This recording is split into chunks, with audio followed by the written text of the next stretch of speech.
जब उनको लेने के लिए आए हैं विश्वामित्र दशरथ के पास,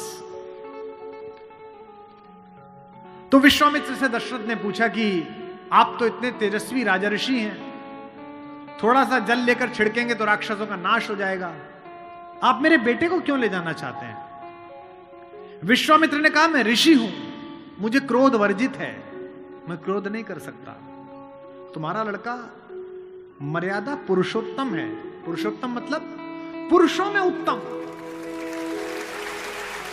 देवताओं में उत्तम नहीं, पुरुषों में उत्तम। इसलिए मैं उसे ले जाता हूं ताकि वो जो मुझे कराना है वो कर सके। दशरथ में फिर भी मोह है, राम में मोह नहीं है। दशरथ 7 बार राम का नाम लेकर प्राण छोड़ गए। भाई आप ही ने तो वरदान लिया था, आप ही के आदेश पर लड़का बाहर गया है, खुद को कंसोल करो, खुद को कन्विंस करो, लेकिन नहीं। मानस कहती है कि राम राम कह राम, राम कह राम, राम कह राम। क्या हुआ उसके बाद? भूप गयो सुरधाम, राजा भगवान के यहां चला गया। और इसके बाद भी दशरथ का लोभ बना रहा अपने बेटे को लेकर। जब रावण का वध कर लिया राम ने, तो आकाश में सब देवता आए, तो राम के पिता दशरथ भी आए, और मरने के बाद भी बेटे से प्रेम बना रहा। बताइए, राम ने देखा कि सब लोग मुझे प्रणाम कर रहे हैं, सब लोग मेरी प्रशंसा कर रहे हैं, ये जो मेरे पिता हैं ये कुछ ज्यादा भावुक हो रहे हैं, आंसू बह रहे हैं, कांप रहे हैं, बड़े खुश हैं, फूल फेंक रहे हैं। राम को लगा कि इनके अंदर मोह रह गया, मोक्ष नहीं मिलेगा। इसलिए कितनी अद्भुत पंक्ति गोस्वामी जी ने लिखी है, ऐसा शायद ईश्वर, ऐसे बच्चे सबको दे ईश्वर, पिता दे ना दे, ऐसा बच्चा सबको दे। अपने पिता को बड़ी कड़ी आंखों से देखा राम ने। गोस्वामी जी लिखे, चितई पितई दीनई दृढ़ धर्मा। पिता को थोड़ी कठोर दृष्टि से देखकर कहा कि भाई अब दिवंगत हो गए हो, अब मैं क्या आपका पुत्र और क्या आप मेरे पिता, अब आप इन देवताओं के साथ निर्मुक्त होकर रहिए। जो बंधा रहे वो मानव, और जो मुक्त हो जाए वो देवता।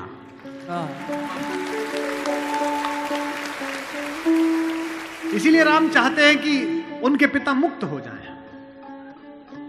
राम वन जा रहे हैं, पूरी अयोध्या आंसुओं से भरी हुई है। गोस्वामी जी लिखते हैं, तापस वेश विशेष उदासी, 14 बरस राम वनवासी। 14 साल के लिए राम वन जा रहे हैं। अगर कभी समय मिले तो श्रीमद् वाल्मीकि रामायण का वो 3 पेज पढ़ना जहां कौशल्या अपने बेटे को समझा रही है। अद्भुत है वो, रोती जा रही है और समझा रही हैं। कौशल्या का स्वस्ति वाचन। गोस्वामी जी लिखते हैं कि बंदहु कौशल्या दिशि प्राची, प्राची दिशा, पूरब दिशा जैसी मैं कौशल्या को प्रणाम करता हूं। क्यों? जिसकी कोख से ये सूर्य पैदा हुआ है। क्योंकि सूर्य कहां से निकलता है? पूरब से निकलता है। कीरति जासु सकल जग माची।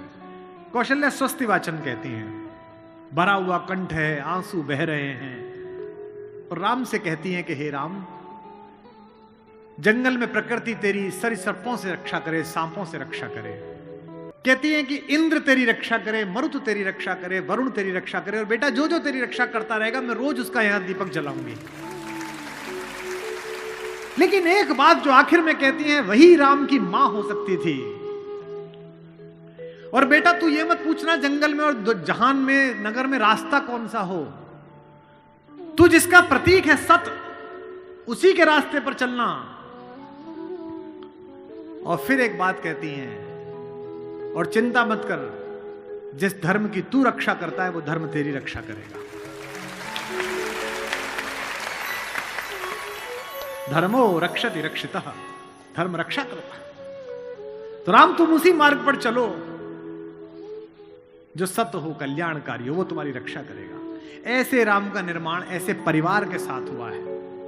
उनके चारों तरफ जो परिजन हैं, जो उनके लोग हैं, राम के भाई भरत, जिन पर सबसे कम चर्चा होती है, सबसे कम भरत पर बोला गया है। लक्ष्मण उनके साथ 24 घंटे रहते हैं। शत्रुघ्न पर तो कम ही बोला गया है, भरत पर सबसे कम बोला गया है।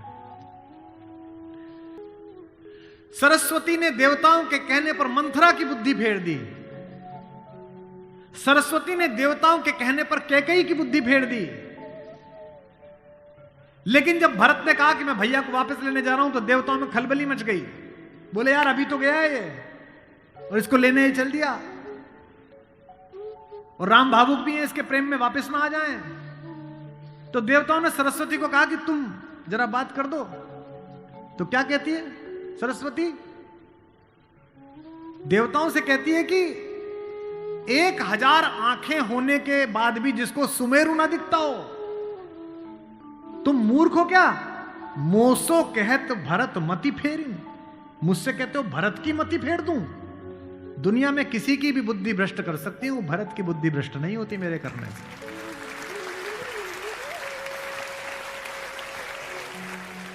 भरत जब भैया को ढूंढते हुए निकले तो पूरे खानदान को लेकर निकले। भरत ने कहा किसी की तो मान लेंगे, कौशल्या की मान लेंगे, ससुर को भी लेकर गए। जब पहली रात भरत वहीं रुके जहां राम रुके थे, भरद्वाज के आश्रम में। सुबह चलते समय भरत संकोच में थे, तो भरद्वाज ने कहा कि राजन, क्योंकि राजा हो चुके थे, आपके चेहरे पर संकोच है। तो भरत ने डरते हुए कहा कि महर्षि मैं डरा हुआ हूं, मेरी मां ने इतनी बदतमीजी की बात कर दी, मैं बाहर था। भरत को नहीं बताया गया था कि पिता दिवंगत हो गए, पता है आपको ये बात थी? भरत को संदेश भेजा गया था तो उसमें यह नहीं कहा गया था कि पिता एक्सपायर कर गए, यह कहा गया था कोई इमरजेंसी है, घर आओ। अयोध्या के बाहर नंदीग्राम में इनके पूर्वजों का एक मंदिर था, जहां इनके पूर्वजों की प्रतिमाएं लगी हुई थी, मानधाता की, दिलीप की, रघु की, अज की, नहुष की। वहां भरत रास्ते में रुके अपनी सेना के साथ पूजन करने के लिए कि पूर्वजों का पूजन कर लूं, पुरखों का। पुरोहित ने हाथ में थाली दी तो पहले इसका पूजन प्रथु, जो सबसे पहले जिनके कारण ये पृथ्वी कहलाती है, इनके घर के, फिर मानधाता का, फिर राजा बलि का जिन्होंने अपना मांस दे दिया था, रंतिदेव का। पूजन करते करते अज, रघु, दिलीप तक आए, और जैसे ही उन्होंने अगली मूर्ति देखी तो देखी पिताजी की मूर्ति। तेज तो थे ही, उन्होंने पुरोहित की तरफ देखा कि ये क्या? पुरोहित की आंख में आंसू, उसने कहा कि महाराज नहीं रहे, और भरत के हाथ से थाली छूट गई। भरत ने कहा मुझे किसी ने बताया क्यों नहीं कि पिताजी दिवंगत हो गए, क्या हुआ था? बोले राम को वनवास मिल गया। भैया को वनवास क्यों मिल गया? आपकी मां ने मांग लिया। भरत घोड़ा दौड़ाते हुए अयोध्या तक पहुंचे, रोते हुए। सोच के देखिए, भरत जैसा भाई, भ्रातृत्व में राम किसी का उदाहरण नहीं देते, लक्ष्मण का भी नहीं देते। जब हनुमान को गले लगाते हैं तो ये नहीं कहते कि तुम लक्ष्मण जैसे भैया हो मेरे, तुम मोहि प्रिय ही भरत संभाई। देना हुआ है जब कोई प्यारा उदाहरण, हमने दिया है सिर्फ तुम्हारा उदाहरण।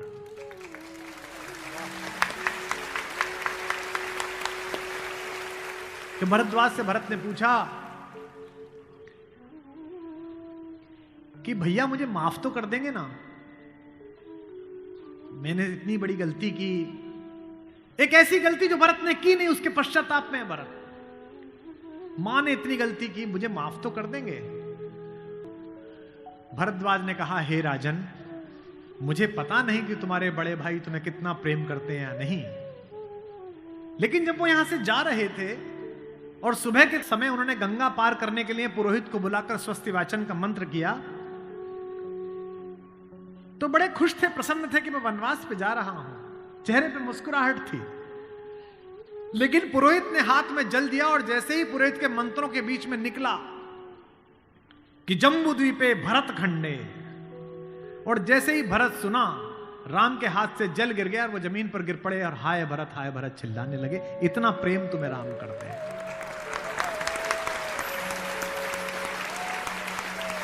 राम करुणा से भरे हुए हैं, इसीलिए करुणा निधि है। इसीलिए कहता हूं कि इस कहानी से पॉलिटिक्स सीखिए, इस कहानी से स्ट्रेटेजी सीखिए, इस कहानी से ह्यूमन वैल्यूज सीखिए, फैमिली वैल्यूज सीखिए। और जो राजनीति में लोग काम करते हैं, उनसे भी अनुरोध है कि सदा जनता की भावनाएं ही सत्य नहीं होती, इस देश का पहला लोकतंत्र का मानक गढ़ा राम ने, जिसने कहा कि जनता ही सदैव सत्य नहीं है, नीति सत्य है। मैं इसको सिद्ध करके बताऊंगा अब आपको। जब राम जंगल गए तो सब दुखी थे, सब परेशान थे, हर आदमी उन्हें लौटाना चाहता था। अगर राम उसी दिन लौट आते तो सब खुश हो जाते। लेकिन राम ने जनमत का सम्मान नहीं किया, नीति का सम्मान किया। जब पहली बार चित्रकूट पहुंचे तो वन देवी उनका स्वागत करने के लिए आई। वन देवी ने पूछा कि आप मेरे यहां विश्राम करने आए हैं, मैं आपके लिए क्या कर सकती हूं। तो राम ने क्या मांगा होगा सोचो। राम ने कहा कि हे वन देवी, बाकी सब ठीक है, निभा लेंगे, पर्णकुटी बना लेंगे, फल फूल खा लेंगे, जिस रास्ते से मैं आया हूं उसके कांटे हटा देना। वन देवी ने कहा कि आप तो आ चुके, अब कांटे हटाऊं ना हटाऊं इससे क्या। राम ने जो उत्तर दिया वो आपकी आंख भिगोने के लिए काफी है। राम ने कहा कि मेरी तो कोई दिक्कत नहीं है, मेरे पैर में कांटे लग गए, पर मुझे ढूंढता ढूंढता मेरा भाई भरत इसी रास्ते से आएगा, उसको कांटे नहीं चुभने चाहिए, कांटे हटा दे।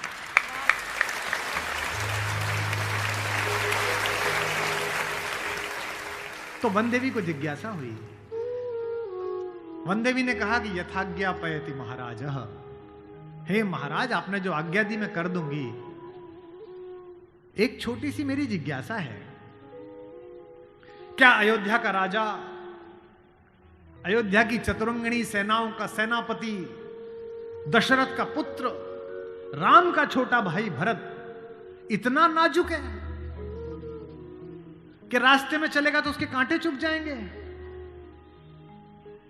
राम ने कहा नहीं, वो तो वज्र के समान है, उसकी छाती से टूटकर तो इंद्र का वज्र टूट जाता है, ये कांटे उसे परेशान नहीं करेंगे। वन देवी ने कहा फिर क्यों हटा दूं? बोले परेशानी यह है कि जब उस रास्ते पर आएगा अगर एक कांटा भी चुभा तो उसका दिल यह सोचकर टूट जाएगा कि मेरे कारण मेरे भैया को इन कांटों को झेलना पड़ा है।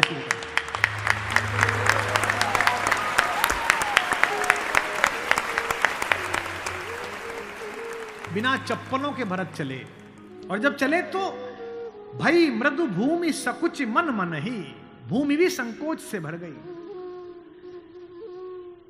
कोमल चरण चलत बिनु पनहि, कोमल चरण चलत बिनु पनहि, भई मृदु भूमि सुकुचि मन मनि।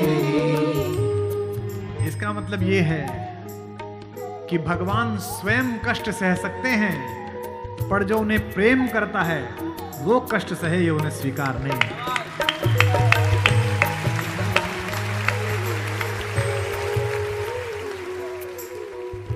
चित्रकूट में रात्रि का समय है, चांदनी खिली हुई है, चंद्रमा निकला हुआ है। ये वो पल था जहां से राम की कहानी पलट सकती थी। अगर दशरथ के अंधेरे कक्ष का एक निर्णय राम को इस जंगल तक लाया है मित्रों, तो आज इस पूर्णमासी के चांद के नीचे का राम का एक निर्णय राम को वापस अयोध्या ले जा सकता है या लंका ले जा सकता है। ये वो रात थी। मुझसे कोई पूछता है कि राम कथा की सबसे महत्वपूर्ण रात्रि कौन सी है, जिस दिन लक्ष्मण को मूर्छा आई वो भी महत्वपूर्ण नहीं थी, जो कि पता था कि बच जाएंगे। जिस दिन सीता का अपहरण हुआ वो रात्रि भी महत्वपूर्ण नहीं थी। यही रात महत्वपूर्ण थी, यही रात अंतिम, यही रात भारी, जिसमें भरत, शत्रुघ्न, तीनों माताएं, गुरु वशिष्ठ, ससुर साहब, सास, सब आए हैं कि बस राम लौट चलो। तदनंतर बैठी सभा उटज के आगे, नीले वितान के तले दीप बहु जागे, टकटकी लगाए नयन सुरों के थे वे। सब देख रहे थे, परिणाम उत्सुक उन भयातुरों के थे वे। वह चंद्रलोक था कहां चांदनी वैसी, प्रभु बोले गिरा गंभीर गूढ़ निधि जैसी। जब सबने खाना खा लिया, सबने पानी पी लिया, तब भगवान ने सबको बिठाकर पूछा। क्या सवाल पहला? भरत जैसे आदमी से, हे भरत भद्र, अब कहो अभीप्सित अपना। इतनी दूर चल के आए हो, बताओ क्या चाहिए? सब सजग हो गए, भंग हुआ ज्यों सपना।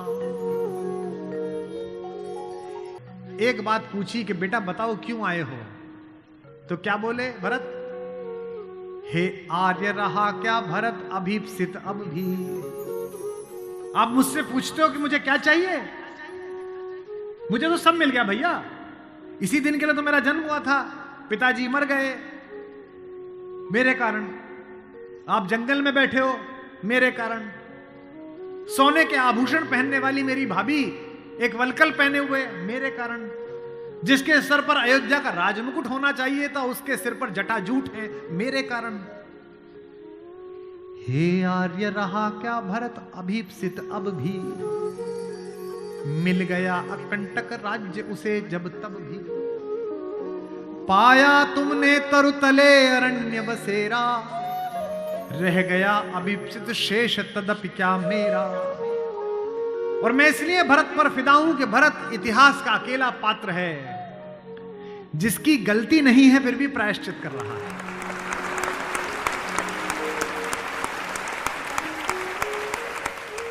भरत अकेले हैं जिनकी कोई गलती नहीं है, उनकी मां की गलती है और वो प्रायश्चित कर रहे हैं। यहीं से राम का लोकतंत्र प्रारंभ होता है।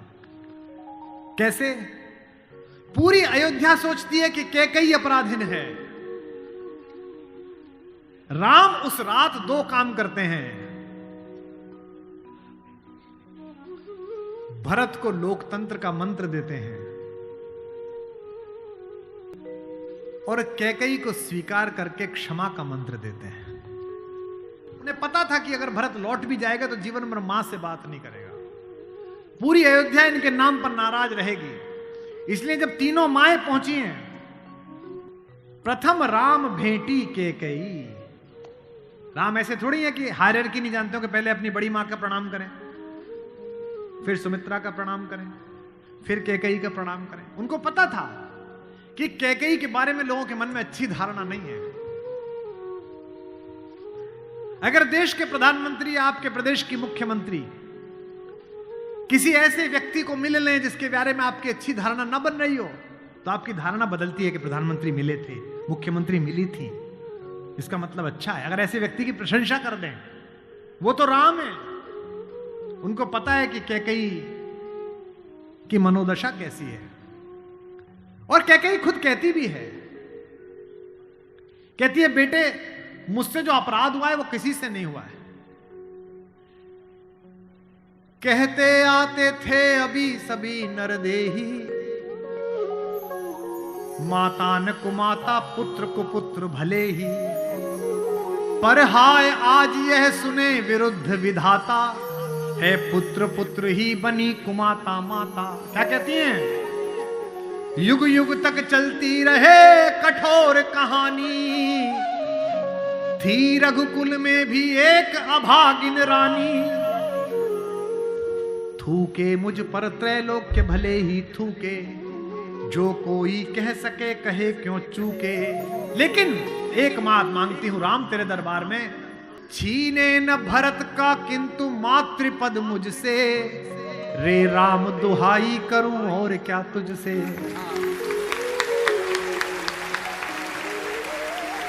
सोचिए कैसा क्षण है, अपने ही बेटे को मांग रही है राम से।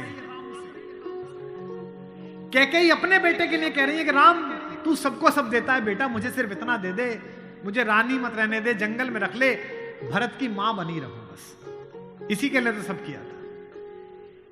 राम ने क्या कहा? हे अम्ब, ओ मेरी मां, हे अम्ब तुम्हारा राम जानता है सब, इस कारण वह कुछ खेद मानता है कब। फिर राम को याद दिलाया कैकेयी ने कि बेटा तुझे याद है तू आधी रात उठ के भाग जाता था मेरा सपना देख के। कौशल्या से कहता कि मां मैंने छोटी मां का सपना देखा है, मुझे छोटी मां के पास छोड़ के आओ। और तुझे गोदी में लेके कौशल्या मेरा दरवाजा खटखटाती थी, अरे यो कोयल, ये तेरा कोयल का बच्चा जाग गया और रो रहा है तेरे लिए। होने पर बहुधा अर्धरात्रि अंधेरी, होने पर बहुधा अर्धरात्रि अंधेरी, जी जी आकर करती पुकार थी मेरी। लो कुहुकुनी, ओ कोयल, लो कुहुकुनी तेरा कुहुक राम यह जागा। लो कुहुकुनी अपना कुहुक राम यह जागा। निज मंझली मां का स्वप्न देख उठ भागा। होने पर बहुधा अर्धरात्रि अंधेरी,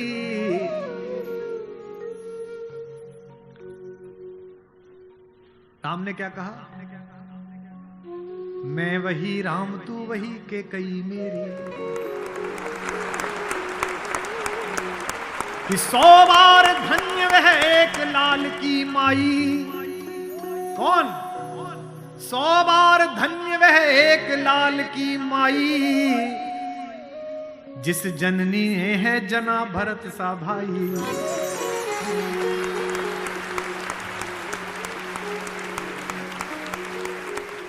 पागल सी प्रभु के साथ सभा चिल्लाई। 100 बार धन्य वह एक लाल की माई। 100 बार धन्य वह एक लाल की माई। 100 बार धन्य। कौशल्या से लेकर जनक तक सबका बहुमत राम को लौटाने का था, लेकिन राम नीति के साथ रहे, जनमत की उपेक्षा नहीं है। भरत जैसा भाई पाना, लक्ष्मण जैसा भाई पाना, कैसे कैसे चरित्र हैं भाई। एक भरत की पत्नी है मांडवी, उनका जिक्र नहीं होता। एक हमारी मां और है उर्मिला, उसका जिक्र नहीं होता। उर्मिला का कलेजा देखिए, मांडवी का कलेजा देखिए। जिस दिन लौटने के बाद भरत ने राज्य संभाल लिया, भाई की पादुकाएं रखकर सिंहासन पर, कौशल्या जाग रही थी। उन्होंने देखा कि ऊपर कोई घूम रहा है, कोई छाया घूम रही है महल में, अंतःपुर में। तो वो ऊपर गई तो देखा मांडवी घूम रही थी, भरत की पत्नी। तो कौशल्या ने पूछा कि बेटा तू सोई नहीं? उसने कहा हां मां मैं अभी जाग रही हूं। भरत सो गया होगा बेटा, तो उसके कक्ष में चली जा। तो कौशल्या से मांडवी ने कहा कि मां वो तो है ही नहीं यहां, कहां गया? बोले उन्होंने कहा कि भैया जब तक जमीन पे सोएंगे, भैया जब तक जंगल में रहेंगे, मैं महल में नहीं रहूंगा। वो अयोध्या के बाहर जो नंदीग्राम दिखता है ना, वहां दूर, वहां उन्होंने कुटिया बना ली है, प्राइम मिनिस्टर ऑफिस वहीं बना लिया, वहीं फाइल मंगाते हैं। तुझे नहीं ले गया? संकोच में पड़ी हुई मांडवी ने कहा, मां मैंने तो कहा था आप जंगल में अकेले कैसे रहेंगे कुटिया में, मैं सेवा कर दूंगी, ले चलो।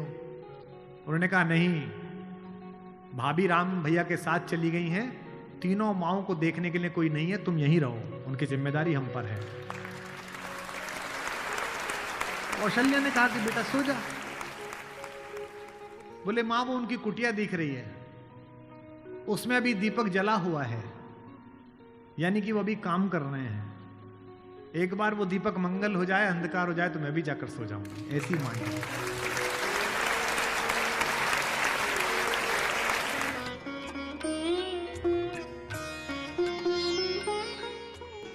इस मंच पर 3 दिन से मेरे पार्श्व में आशीर्वाद की मुद्रा में शेषनाग के प्रतिनिधि लक्ष्मण लाल खड़े हैं। उनके लिए पहली बार एक पंक्ति पढ़ रहा हूं उमाकांत जी की। उसमें उन्होंने कहा कि दुनिया में हर आदमी की परछाई काली है, एक राम ही पृथ्वी पे आए जिनकी उजली परछाई है, जिसे लक्ष्मण कहते हैं।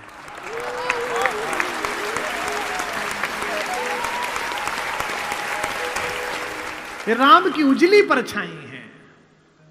बाबा ने अच्छी बात लिखी है, 12 से निज हितपति जानी, लक्ष्मण राम चरण रति मानी। मेरा एक बड़ा प्रिय कवि है, बच्चा वो लखीमपुर से आगे एक गांव में रहता है, ज्ञान प्रकाश आकुल। ज्ञान ने छंद भेजा, रात सुनिएगा। 4 बच्चे पैदा हुए, थोड़े थोड़े अंतर पर पालने में लिटाए गए, कि पालने में लखन व राम जी लिटाए गए, लेटते ही करुणा सदन चुप हो गए। राम तो लेटते ही चुप हो गए, हल्का सा पालना हिला। वशिष्ठ खड़े हैं, दशरथ खड़े हैं, माएं खड़ी हैं, मंगल स्वस्ति चल रहा है। दृश्य सोचिए कैसा है कि पालने में लखन व राम जी लिटाए गए, लेटते ही करुणा सदन चुप हो गए, किंतु लक्ष्मण कुछ ऐसा तेज रोए उन्हें, रोता देख धरती गगन चुप हो गए। बहुत रोए। राजवैद्य आए कोई रोग न बता सका तो, राजवैद्य आए कोई रोग न बता सका तो, ज्योतिषी भी करके यतन चुप हो गए। और लक्ष्मण कैसे चुप हुए रोते हुए?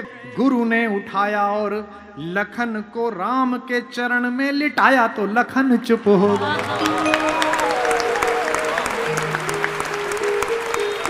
गुरु ने उठाया और लखन को राम के चरण में लिटाया तो लखन चुप हो गए। और वो नोएडा वाले, मैंने परसों बताए थे आपको कि कुमार जी अपने अपने राम करानी है।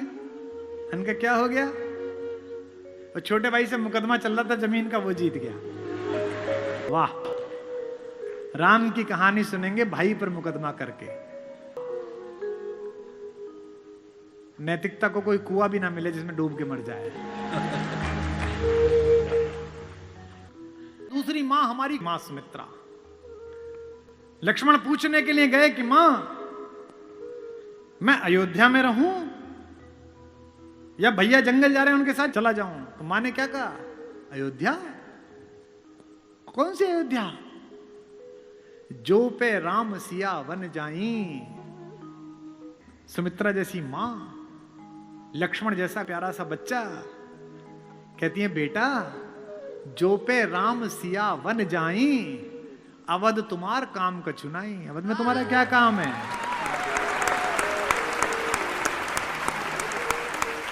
जहां राम है वहीं अयोध्या है। अवध तुम्हारा काम का चुनाई। और राम तो फिर भी हमारी मां के साथ है, सीता के। एक सत्संग है, एक स्नेह की डोर है। माना कि गृहस्थ में नहीं है, तपस्या का जीवन है, लेकिन फिर भी एक दूसरे की सुन तो रहे हैं। और यहां पति पत्नी बैठे हो तो वो इस बात को महसूस करेंगे जो 20 वर्ष 25 वर्ष बिता चुके हैं। एक समय आता है जब आपका कोई प्रेम का बहुत ज्यादा डोर नहीं होती, एक दूसरे के साहचर्य की होती है कि रहनी चाहिए यहीं। और पति को भी लगता है ये रहनी चाहिए और पत्नी को भी लगता है कि रहना चाहिए। हमारे महेश्वर तिवारी ने पंक्ति लिखी है, इस हॉल में बैठी सारी भाभियों को और माओं को समर्पित करता हूं। एक तुम्हारा होना क्या से क्या कर देता है, एक तुम्हारा होना क्या से क्या कर देता है, बेजुबान छत दीवारों को घर कर देता है। राम के साथ तो फिर भी सीता हैं। हमारी माता उर्मिला तो अकेली हैं। उनसे तो पूछा भी नहीं गया है कि अनुमति ली जाए कि नहीं ली जाए।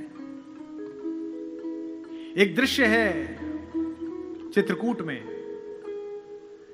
जहां पहली बार उर्मिला, मांडवी और श्रुतकीर्ति आई हैं अपनी सास के साथ राम को मनाने। तो सीता तो बड़ी बहन है, बड़ी बहनें छोटी बहनों का हित समझती हैं। लड़कियों में होता है कि छोटी की बात समझ लेती हैं, माता पिता की आवश्यकता नहीं होती, खुद ही कर देती हैं। सीता समझ गई कि उर्मिला आई है और संकोच में अपने पति से मिल भी नहीं रही है, और लक्ष्मण इतना संकोची है कि मिलेगा भी नहीं उर्मिला से। तो भाभी ने बुला के कहा कि बेटा इधर आओ। लक्ष्मण ने कहा जी भाभी, वो मेरी कुटिया में बेटा फूलों की डाली रखी है, वो जरा डाली उठा लाओ, माला बनानी है देवताओं के लिए। उनको पता है कि उनकी कुटिया में उर्मिला बैठी है। उन्हें लगा इस बहाने ही दोनों थोड़ा मिल लेंगे। उत्साह में भरे हुए लक्ष्मण की भाभी का काम करने जा रहा हूं, खटखट खटखट खटखट पहुंचे। जैसे ही झोंपड़ी का दरवाजा खोला और अंदर घुसे, देखा उर्मिला। सोच के देखिए क्या बीती होगी। जिससे बिना बात किए चले आए, जिससे बिना अनुमति लिए चले आए, सप्तपेदी के 7 फेरों में जिसके साथ शपथ खाई थी कि तेरा साथ नहीं छोड़ूंगा, राम के अनुराग में जिसे छोड़कर चले आए, वो उर्मिला। और जिसने अपनी बड़ी बहन सीता को आदर्श माना और इस बात को स्वीकार कर लिया कि कोई बात नहीं, चले गए तो कोई बात नहीं, वो लक्ष्मण दोनों एक दूसरे के साथ कैसे सामने आए होंगे।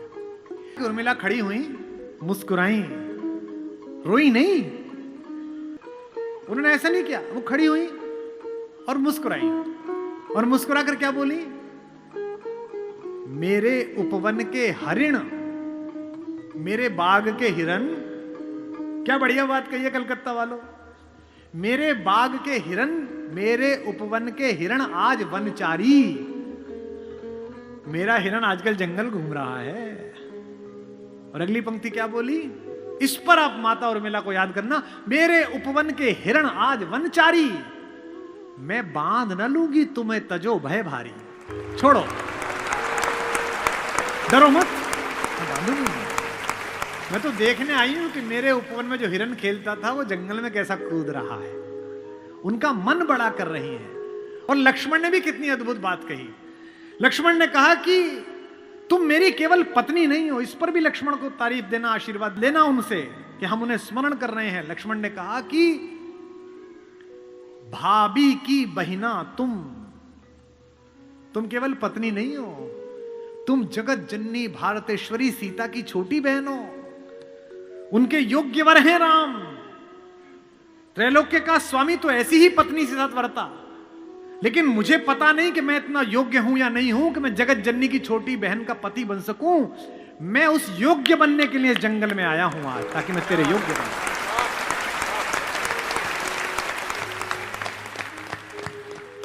भाभी की भगनी तुम केवल अर्थ नहीं मेरे उपभोग, तपने दो वन में कुछ मुझको बनने दो केवल निज योग्य। मुझे थोड़ी तपस्या करने दो, अपने लायक बनने दो। तुम तो कौन हो, मेरी पत्नी थोड़ी हो तुम पहले सीता की बहन हो, खानदान। और मैं केवल राम के पीछे चलने वाला एक लड़का। मुझे इस लायक तो बनने दो कि सीता माता किसी को परिचय कराएं और कहें कि ये मेरी छोटी बहन का पति है। ऐसी योग्य तो बनने। और लोग भी कैसे कैसे, भाई छोड़िए, पत्नी छोड़िए, पिता छोड़िए, माता छोड़िए, शत्रु भी कैसा भाई। इस कहानी का तो विलेन भी कितना खूबसूरत है, कितना कमाल का विलेन है। उत्तम कुल पुलस्त मुनि नाती, पुलस्त का नाती है भगवान शंकर का अनन्य भक्त। दशग्रीव, 10 सिर नहीं है उसके, ये सम्मित है, ये जो रामलीला में लगा देते हैं। 10 दिमागों के बराबर का आईक्यू है। जिसके ऊपर 10 सिरों की कृपा चलती हो, 10 काम एक साथ करता हो, 10 तरह से सोचता हो, उसका नाम दशानन है। 10 सिर वाला है वो। 9 ग्रह उसके चरणों में लेटे हुए हैं। शनि के ऊपर तो पैर रखे बैठा है। फिर भी राम से हार गया। क्यों हार गया, कारण बताता हूं। राम इच्छाओं से मुक्त हैं और रावण इच्छाओं के पाश में बंधा हुआ।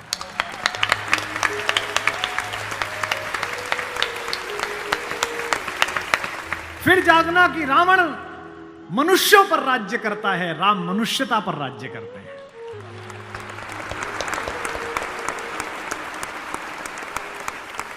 आपको पता है कि जब भगवान ने युद्ध शुरू किया तो पूजा की। राम ने कहा जामवंत से, जामवंत सबसे सीनियर हैं, वो भी ब्रह्मा जी के पोते हैं, रावण के दादाजी के दोस्त हैं, पुलस्थ मुनि के नाना के। कहा कि प्रभु महाराज जामवंत जी, मैं युद्ध करने जा रहा हूं, उससे पहले मैं पूजा करना चाहता हूं। जामवंत ने कहा करिए महाराज। तो बोले मेरे आराध्य तो शंकर हैं, शंकर राम की पूजा करते हैं और राम शंकर की पूजा करते हैं। इस कहानी से बड़ा समन्वय किसी का नहीं हो सकता। जामवंत ने कहा पूजा कर लीजिए महाराज। बोले मुझे एक ऐसा पंडित चाहिए जो शैव हो, शिव को मानने वाला, और मैं वैष्णव हूं तो वैष्णव भी हो। उन्होंने कहा कि इस जंगल में, इस युद्ध क्षेत्र में ऐसा कोई पंडित कहां मिलेगा भगवान। तो उन्होंने कहा पूजा कैसे होगी फिर। तो जामवंत ने कहा एक पंडित मेरे ध्यान में है, पर वो आपका पुरोहित बनेगा नहीं। बोले कौन। बोले पुलस्त मुनि का नाथी महारथी रावण, वो शिव का भक्त है और वैष्णव भी है, उससे करा लीजिए। सोचिए जिसको हराने जा रहे हैं उससे पूजा। राम ने जामवंत से कहा कि महाराज पूछ के तो आइए, अगर महापंडित रावण आज्ञा दे दें इस यज्ञ के लिए तो मैं कर लूं। रावण को पता चला कि जामवंत बुलाने आए हैं। रावण ने अपने सैनिकों से कहा कि जैसे ही दादा जामवंत आए कोई उनसे प्रश्न ना करे, उन्हें बस महल का मार्ग दिखा दे, हाथ जोड़ के सब चरण छुएं। जामवंत पहुंचे, रावण किले के द्वार पर चरण छूने आया, कहा कि पितामह मैं आपको प्रणाम करता हूं, मैं धन्य हुआ कि आप पधारे। जामवंत ने कहा कि मैं बहुत प्रसन्न हुआ तुम्हारी अतिथि सेवा देखकर। बिठाया, पूछा कैसे आए हैं। जामवंत ने कहा मैं एक इच्छा लेकर तुम्हारे पास आया हूं। एक मेरे साथ 2 यजमान हैं, वो एक यज्ञ करना चाहते हैं युद्ध शुरू करने के लिए। उन्हें एक ऐसे पंडित की आवश्यकता है जो शैव भी हो और वैष्णव भी। तुमसे अधिक गुणी व्यक्ति तो पृथ्वी पर नहीं है, क्या उनका पुरोहित बन सकोगे। क्या पूछा रावण ने, पहला क्या करैक्टर है, वाह। रावण ने कहा जहां तक मुझे सूचना है आपके दोनों यजमान अयोध्या के निर्वासित राजकुमार राम और लक्ष्मण तो नहीं है। जामवंत ने कहा हां दशरथ, वे ही दोनों हैं, क्या आप स्वीकार करेंगे। उसने हां ना नहीं करी, फिर बोला क्या उनके यज्ञ का उद्देश्य लंका विजय। जामवंत ने कहा हां उनका यही उद्देश्य है, क्या आप स्वीकार करेंगे। उसने कहा मैं तो जिज्ञासा के लिए पूछ रहा था, अन्यथा द्वार पर आकर किसी पंडित से कोई यज्ञ के लिए कहे, अस्वीकार करना उसका धर्म ही नहीं है। मैं आपके साथ चलूंगा और उनका यज्ञ कराऊंगा।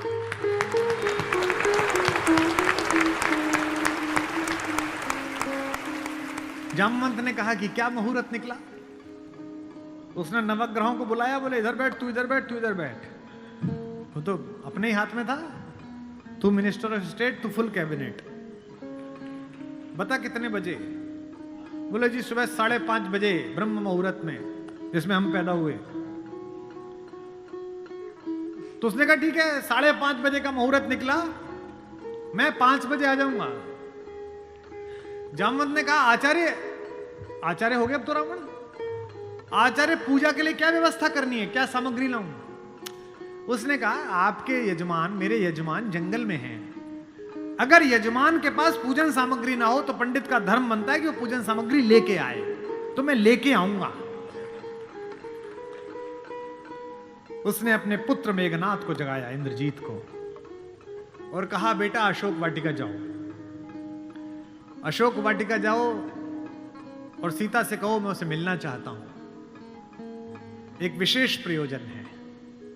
थोड़ी देर बाद खुद पहुंचा और कहा सीते तुम्हारा पति राम लंका विजय का यज्ञ कर रहा है, उसके पास पुरोहित नहीं है, कल सुबह मैं उसका पुरोहित बनूंगा। लेकिन एक विवाहित व्यक्ति की पूजा अधूरी है अगर उसकी पत्नी उसके पार्श्व में ना बैठे।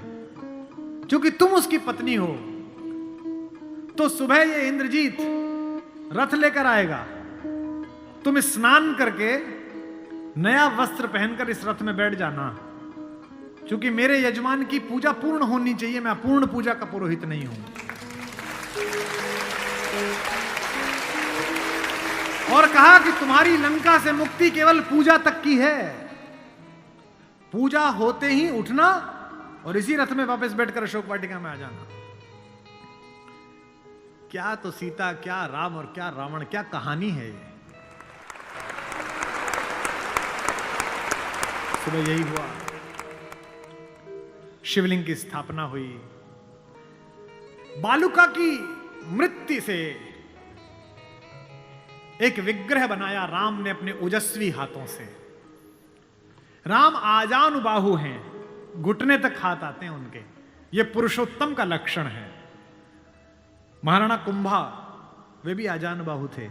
कभी कुंभलगढ़ के किले में जाइए, 3 फीट का शिवलिंग है, नीचे बैठ के अपने ही हाथ से लोटे से रुद्राभिषेक करते थे बिना उठे। वे भी सूर्यवंशी थे। राम आजानुबाहु थे। उन्होंने अपने बड़े बड़े हाथों से शिवलिंग तैयार करा। धोती पहने हुए, तिलक लगाए हुए तेजस्वी रावण पहुंचा। राम और लक्ष्मण ने आसन से खड़े होकर अपने पुरोहित को प्रणाम करा। आचार्य, मैं दशरथ का पुत्र राम अपने छोटे भाई लक्ष्मण के साथ आपको प्रणाम करता हूं। दोनों ने पैर छुए रावण के और कहा कि आचार्य आसन ग्रहण करिए। आचार्य ने पूजन प्रारंभ किया। ओम गणपति गंगावाय। अब ये कि पत्नी कहां से आए? आचार्य ने पूछा राम से। मेरे यजमान विवाहित है? राम ने कहा हाँ आचार्य मैं विवाहित हूं। अपनी धर्म पत्नी से कहिए कि वो आपके पार्श्व में आकर बैठे। राम ने कहा आचार्य मेरी धर्म पत्नी मेरे साथ नहीं है। तो जामवंत ने कहा आचार्य अब पूजा कैसे होगी? बोले पितामह मैंने आपसे कहा था कि किसी यजमान के पास अगर सामग्री किसी भी तरह की पूरी ना हो, कोई व्यवस्था पूरी ना हो, तो आचार्य का धर्म है कि वो पूरी व्यवस्था बना के लाए। बेटा इंद्रजीत, यजमान की पत्नी को उनके पार्श्व में स्थापित करो। अपहरण गई हुई मां हमारी जगत जननी भारतेश्वरी पार्श्व में बैठी। पूजन प्रारंभ हुआ, सारी अर्चना हुई और पूजन के बाद रावण ने कहा कि मैं आप दोनों यजमानों को आशीर्वाद देता हूं कि आप दोनों जिस संकल्प के कारण ये पूजा कर रहे हैं, आज सारे देवता उपस्थित होकर आपके संकल्प को पूर्ण करें। मैं आशीर्वाद देता हूं। हमारे गांव में गीत गाया जाता था, बना पुरोहित रामचंद्र का जय का वर दे आया। जब चलने लगे तो राम ने पूछा, बोले आचार्य दक्षिणा? तो आचार्य हंसा। बोला त्रैलोक्य की संपदा आपके आचार्य के पास है, कुबेर का रथ आपके आचार्य के पास है, ऐसे में मेरा वनवासी मुझे क्या दक्षिणा देगा मेरा यजमान? तो राम ने कहा कि मैं रघुवंशी हूं, दक्षिणा के बिना पूजा कराना मेरे लिए निष्फल हो जाएगा, आप दक्षिणा तो मांगिए। तो रावण ने कहा कि मैं आपसे समय पर दक्षिणा मांग लूंगा। राम ने कहा उस समय में देने योग्य बचा या ना बचा? आचार्य बता तो दीजिए कि दक्षिणा क्या है। आचार्य ने जो दक्षिणा मांगी उस पर रावण को भी राम की तरफ से प्रेम भेजा जा सकता है।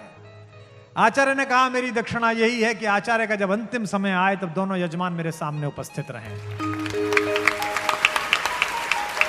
एक अंतर समझ लेना राम और रावण में। आप ढूंढना आपके अंदर रावण है कि राम है। राम के पास जो है वो पर्याप्त है और रावण को जो प्राप्त है वो पर्याप्त नहीं है। रावण के पास पंचकन्याओं में पूजित हमारे मेरठ की पंचकन्याओं में सबसे सुंदर स्त्री मंदोदरी जैसी सती मां उनकी पत्नी है, लेकिन उसके बाद भी जंगल में घूमते हुए एक तपस्वी की वलकल पहने हुए युवती को अपनी रानी बनाना चाहता है। लेकिन युद्ध के आखिरी दिन जब रावण पड़ा हुआ है नीचे, निश्चेष्ट उसका शव पड़ा हुआ है, तो मंदोदरी ने विलाप करने के बाद पूछा वो कहां गया जिसने इसे मारा? लोगों ने कहा वहां बैठा समुद्र के किनारे, शाम ढल रही है, सूरज डूबने वाला है और रघुवंशी राम उदास एक पत्थर पर बैठे हुए कि इतना रक्तपात क्यों हुआ, दुखी है राम लाशों को देखकर। मंदोदरी गई, कमांडो खड़े हुए हैं उनको रोकने के लिए, लेकिन देखा कि माता मंदोदरी आ रही है तो पुलिस वाले हट गए, वानर हट गए, पीछे से पहुंची। चिंताग्रस्त राम ने अचानक एक स्त्री की छाया देखी जो पैर के आसपास आ रही है। राम सचेत होकर उठे और पलटकर कहा कि देवी मैं आपको प्रणाम करता हूं, इस निर्जन रण क्षेत्र में आप कौन हैं? मंदोदरी ने कहा हे राम, मैं रावण की दुर्भाग्यशाली पत्नी मंदोदरी हूं। राम ने कहा, मां मैं आपसे क्षमा चाहता हूं। आपका पति बड़ा तेजस्वी था, महाज्ञानी था, उच्च कुल में पैदा हुआ था, ब्रह्मा का वंशज था, लेकिन उसने अनीति की थी, इसलिए मुझे उसको मारना पड़ा। मैं आपके इस शोक के लिए क्षमा चाहता हूं। मंदोदरी ने कहा, मैं इसलिए नहीं आई कि मैं तुम्हें कोसूं। राम ने पूछा, फिर किस लिए आई मां?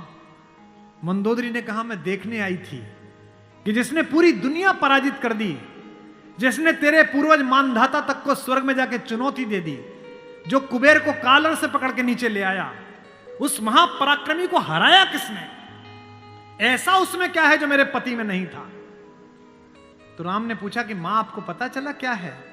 बोले, हां पता चल गया, आने से पहले ही पता चल गया। राम ने पूछा, क्या अंतर है? बोले, राम एक मेरा पति था जो मेरी जैसी सुदर्शना होते हुए भी तेरी पत्नी चाहता था। एक तू है कि पीठ पर से भी परिस्त्री की छाया पड़ी है तो उठकर खड़ा हो गया है। ये उसमें तुझ में अंतर है।